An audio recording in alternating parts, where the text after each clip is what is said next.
You're listening to the Back Home Network, presented by Homefield Apparel.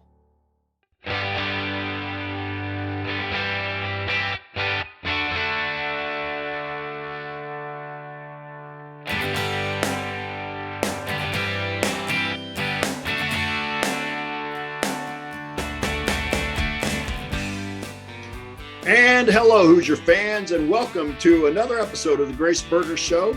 This is our 10th episode with Grace, and we're doing this on Wednesday evening as they get ready to host for the first time ever at Simon Skjodt Assembly Hall an NCAA Tournament game. Indiana is the number 3 seed in their regional, where they will be hosting Charlotte on Saturday at 1:30 Eastern time. Hopefully those of you listening to the podcast can go out and possibly get tickets still for those games. And then I believe when they win, it'll be on Monday night. They would play the winner of Kentucky and Princeton. Those are the other two teams here. And Grace, welcome to the show. Yeah, thank you for having me. I'm excited to talk about the upcoming games. And first off, we want to congratulate you. You were named to the AP Honorable Mention Team, All-American team today. So congratulations. Thank you. Thank you very much. And you and Mackenzie are the only two I saw who have ever been named to the AP All-American team as Hoosiers. Yeah, I mean, I think that just speaks to the success that we've been able to have as a program and really, put ourselves on a map as a team. And then that obviously follows with some individual accolades. So I think it's, really rewarding for our whole program to see. And it is a good thing, for the program. I'd like for you maybe to expand on that a little bit, because I mean, it shows that people are taking notice of the program. Yeah, for sure. I mean, I think it's hard to get any sort of individual accolades like that unless you have team success. So I think it just speaks so highly of, the players that we have in our team, and obviously the quality of our coaches, that they've put us in position to, play on the national stage and compete with those, top 10, top 5 teams night in and night out. And I just think it's, evidence that we're on the rise.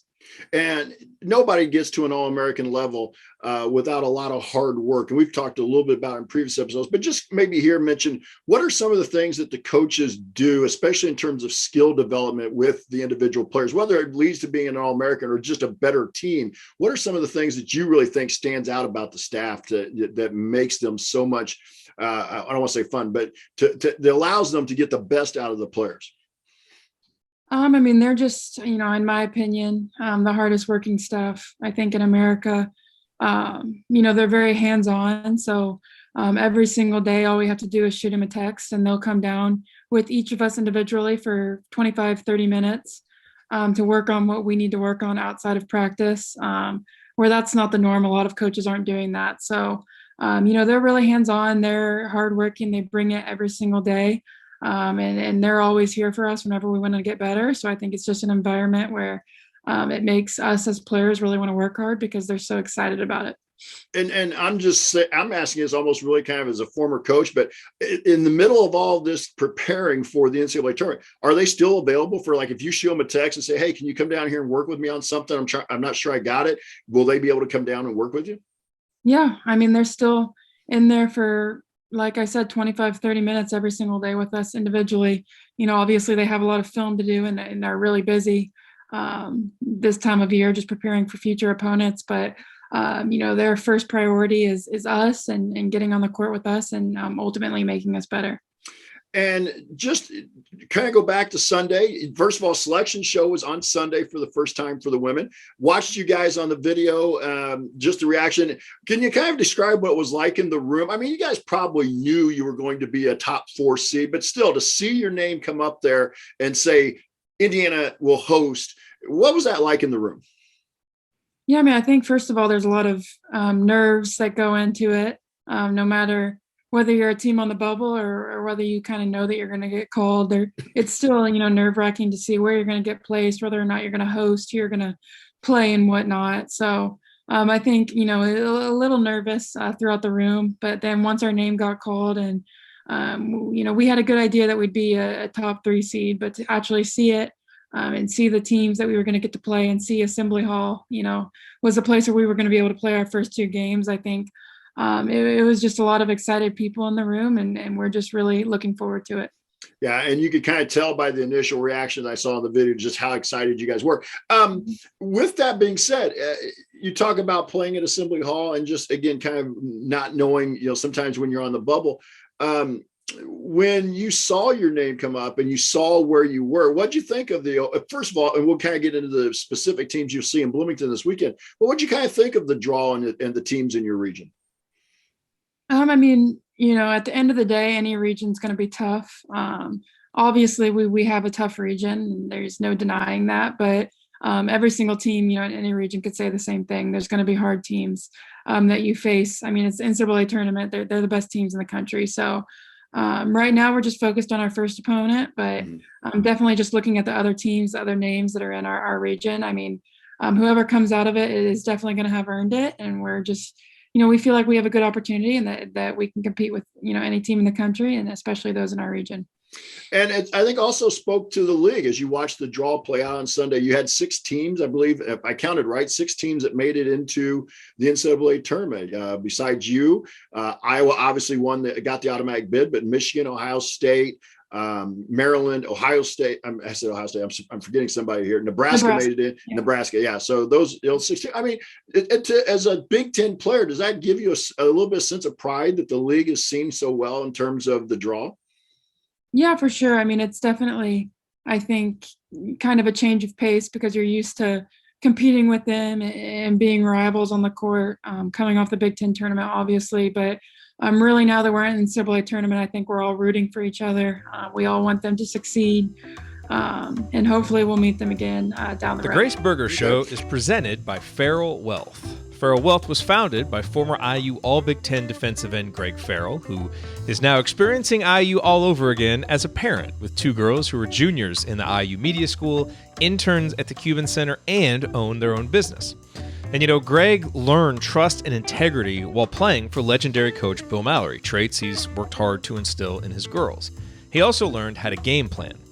Farrall Wealth uses these principles to help high net worth individuals and business owners pursue financial success. Wealth planning is their passion, so you can live yours. Their fiduciary plans include investments, insurance, taxes, executive compensation, and charitable giving in this lifetime and beyond. Like any good team, the IU women's basketball team, for example, you need to plan and work the plan. Well, what is your plan? Contact Farrall Wealth through all socials at Farrall Wealth and their website, farrallwealth.com. That's FARRALL wealth.com. Farrall Wealth is a proud supporter of IU athletics. Securities and advisory services offered through LPL Financial, a registered investment advisory firm, member FINRA SIPC.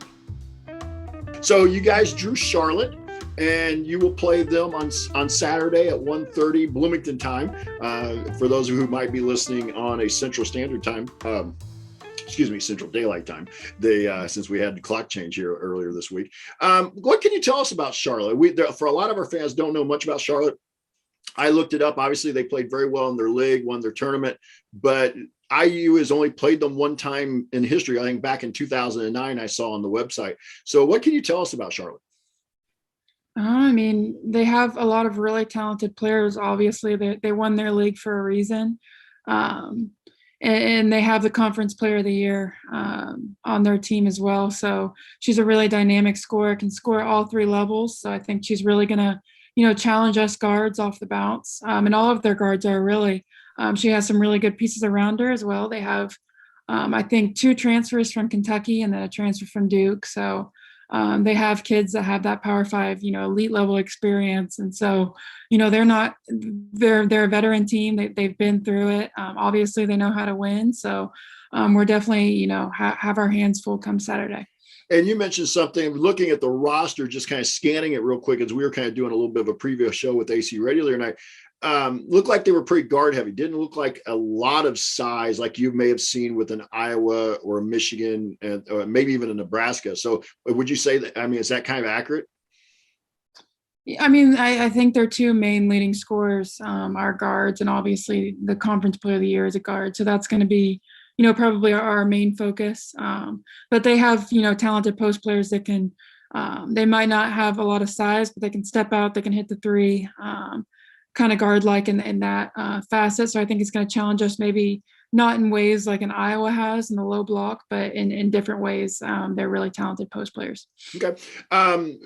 When you talk about, we talk about Charlotte and getting ready, my co-host on the Doing the Work post-game show wanted to know how have you guys been kind of working out since the Big Ten tournament ended, and especially now since Sunday, how have you kind of worked into the practice schedule and getting ready for Charlotte? I mean, before we knew who we were playing, obviously it was a lot of just focusing on ourselves, scrimmaging against each other, just working on different things offensively and defensively that we needed to get better at as a team. And then once we figured out who we were playing Sunday, obviously we've been focused on our first opponent, Charlotte, ever since. So we watched a lot of film, and then we play against our male practice squad. They're trying to simulate as well as they can what Charlotte will do offensively, and then obviously how they'll guard us defensively. So really we've just been, our practices since Sunday have just been revolving around Charlotte. And you mentioned a little bit about their offense in terms of having really good guard play and the conference player of the year being very good at scoring at three levels. What can we kind of expect from Charlotte, defensively? I mean, is this man-to-man team, a zone team, pressure team? What can we expect from them? Yeah, I think, they pride themselves on defense. They're a team that prides themselves on defense. We know that. So they're going to come out and be aggressive. They'll trap some of our ball screens. They'll try to ice our ball screens and force us to stay on one side of the court. So they're going to definitely throw a lot of different things at us. They are guard oriented, so they're going to be maybe a little more, extra pressure on the ball, a little more aggressive than maybe we've seen in the past. But in the Big Ten, we've really seen it all. So I think we're going to be ready for whatever they throw at us. And we talked in the last episode, actually the last couple episodes, the team has played a lot of games in a relatively short amount of time. Do you guys feel rested now, both physically and mentally, since you kind of were able to get some time away from competition? I know you're still working out. I know you're still practicing, but at least feel like you maybe got your maybe get your physical and mental conditioning back to where you'd like to get it. Yeah, I mean, we'll have almost 2 weeks in between games. So I think for a team like us that has been, kind of dealt with some injuries and different things throughout the year, and then obviously had such a heavy backloaded schedule at the end of the year, I think the 2-week break, while we might not like it, practicing every day and never getting to play games, it's been much needed mentally, yes, but also physically. And we feel really rested, and we're chomping at the bit to get out there again on Saturday. I know what it was like when I was playing, even to coaching a little bit. So I was curious about what it's like for a Division I basketball team. Does it get a little, chippy will be the word I use, but like after you've practiced against each other for 4 or 5 days, it's like, okay, I'm tired of seeing each other. Let's go out and play. And they start kind of getting a little chippy in practice. Yeah, I mean, we're all super competitive, so it might get a little chippy at times anyways when we play each other. We all kind of know each other's tendencies and what we like to do. So I think we're really good at frustrating each other. But that's kind of what helps, is that we have our male practice squad that comes to practice every day. So we're not just playing against each other. We are some, but most of the time we play against the guys. So it's kind of, different than just seeing our own faces every single day. And how many guys do you have that come into practice with you?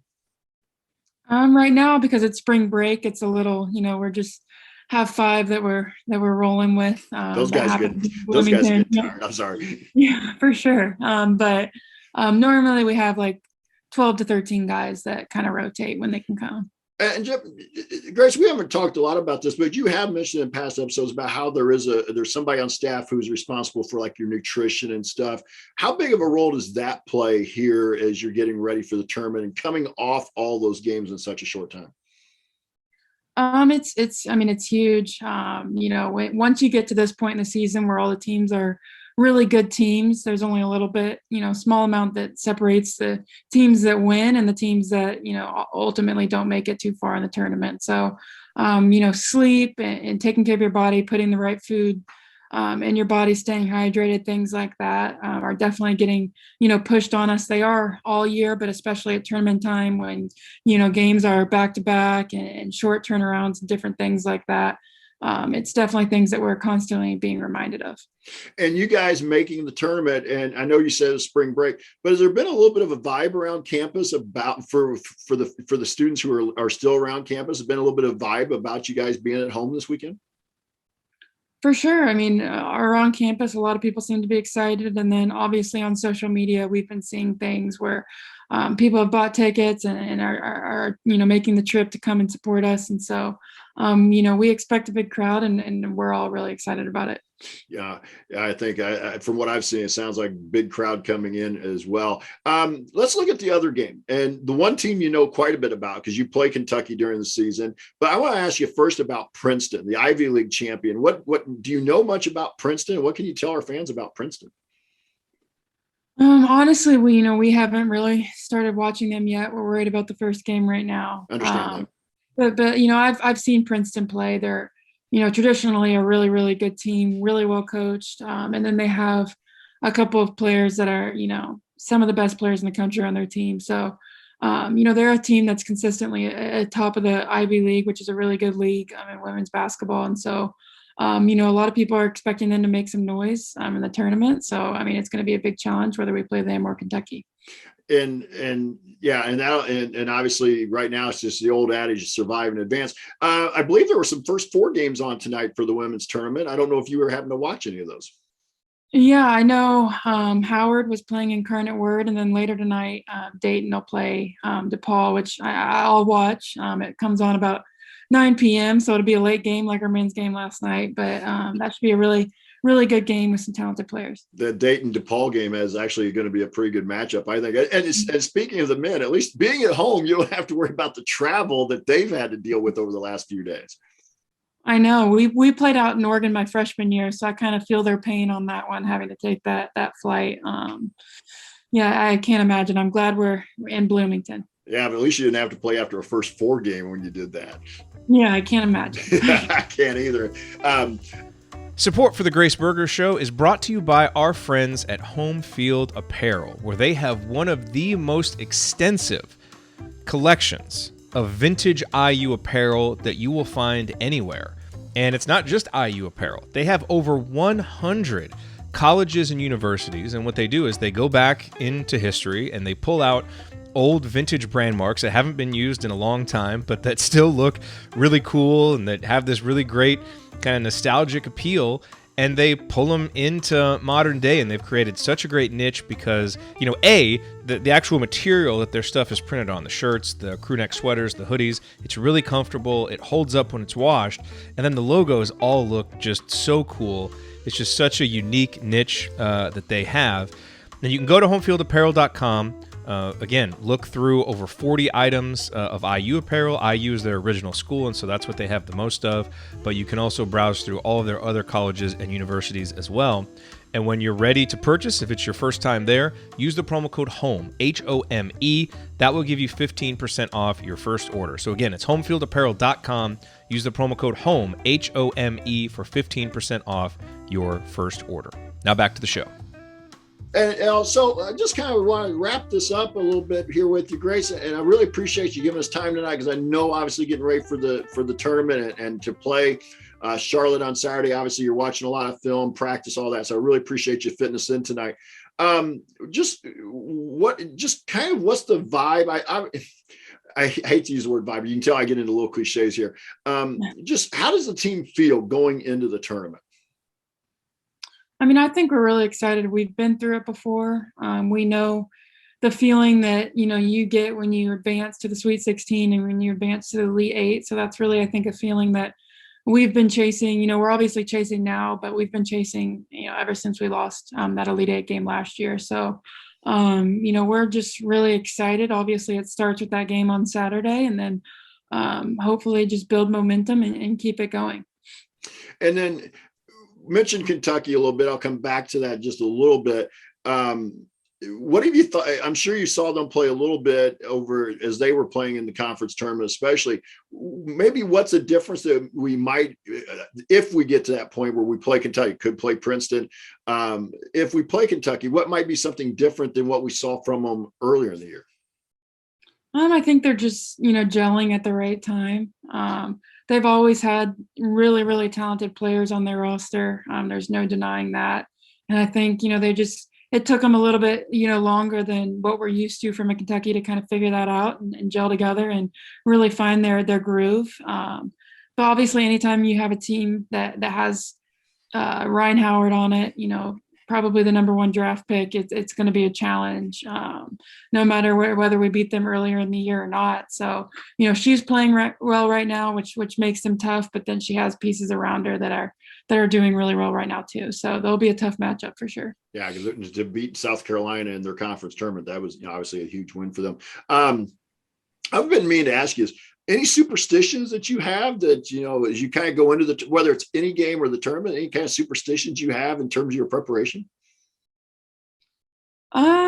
Yeah, I mean, the main one is I have to get Starbucks before every single game, which I think is kind of annoying, because I make, my dad get it for me on the road sometimes and I have to have it. So that's probably the main one. How far in front and how far out in advance do you have a Starbucks? I usually drink it right before we leave for the game, so it's probably about 2 hours before tip off. Okay, all right. And what's your go-to at Starbucks? I get a green tea. Okay. Well, I was thinking like first thing on Starbucks, I'm thinking like mocha or something like that. Not that. So, all right. So, yeah, I really appreciate you coming on. We wanted to kind of keep this a little bit shorter tonight with this episode and just kind of focus on the tournament. And we want to wish you the best of luck, and the team, obviously, the best of luck as you go through this week. We'll be pulling for you and we'll be watching and doing the work. Post-game show will be on after each game that you guys play during the tournament. So anything you want to add about anything this weekend or the teams that are coming in, anything that you can think of, maybe I haven't asked you about or you'd like to bring up about this weekend? No, I mean, I think you've pretty much hit it on its head. I think we're going to have, some really good basketball played in Assembly Hall this weekend, not just our game, but the Kentucky Princeton game is a elite level women's game. So, I know we'll be watching that game, and I just encourage everyone to not only come out to our game, but just come out and support women's basketball this weekend in Assembly Hall, because I think it's really special that we're hosting the tournament there and some really elite players and elite teams as well. And I will bring this, you mentioned something there about some elite basketball, women's basketball, but I saw a thing last week or maybe about 10 days ago where the percentage, the ratings for women's basketball is up. Your game at the Big Ten tournament, I don't think you and I talked about this, but the attendance at the Iowa IU Big Ten Women's Championship game was the biggest attendance at the Big Ten tournament since like 05 or 06. So do you get that sense that people are starting to watch more women's basketball, whether it's Indiana fans or just fans in general? Yeah, I mean, for sure. I think a lot of people are kind of seeing how good of a product women's basketball is that maybe just haven't been exposed to it before. And then I think it helps that our talent is at an all-time high. We have, really exciting players across the country to watch that are drawing people into the game. And then once they start watching it, I think they realize that it is something that's really exciting, just as good as men's basketball to watch and support. And I think it's really exciting for us to see just, how into women's basketball people are becoming. And just popped into my head. This may be the last question. Last night I was watching the men's game, and it looked like they had a different ball, which I know the league and the schools all have their own ball that they use. So is that something like you have to do they give you the game balls or similar to the game balls like here for practice over the next day or two, or do you to get used to that ball? I mean, because it looked like almost literally a brand new ball out of the box watching the men last night. Yeah. During the regular season, we normally just practice with our Adidas balls.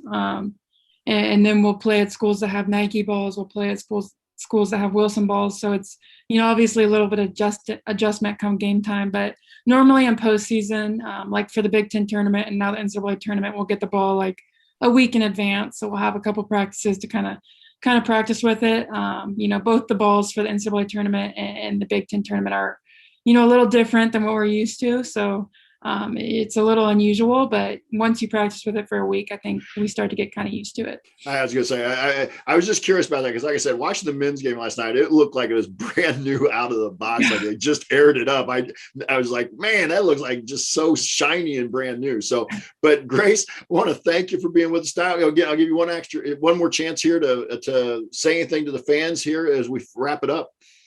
No, yeah, just thank you for listening and continuing to support, our show and then our team. And we're just looking forward to a really exciting NCAA tournament. She's Grace Berger. I'm Jeff Marlow. I've been the host of the Grace Berger Show. We want to thank you for listening. We'll be back with another episode with Grace later on this season. For Grace Berger, I'm Jeff Marlow, and you've been listening to the Grace Berger Show, a production of Assembly Call and the Back Home Network. And until we talk next time, remember, go Hoosiers.